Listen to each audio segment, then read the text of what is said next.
Hi guys and welcome on GSM-ABC YouTube channel. In this video I will show you how to check the battery status on Samsung Galaxy S24 series.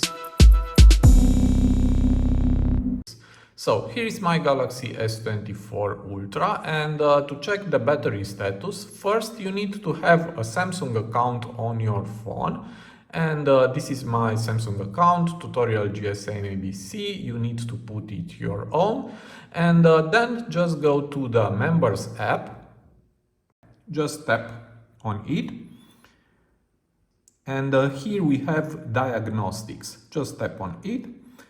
Here we have phone diagnostics. And if we go down, here we have battery status. Just tap on this feature. And now here I have the battery status, also called the battery health, and this is normal, life is good, capacity is 5000 milliamperes, and you can test again if you want, and that's all. So it is very easy to check this feature. I hope this video to be useful for you, and see you to the next. Have a nice day.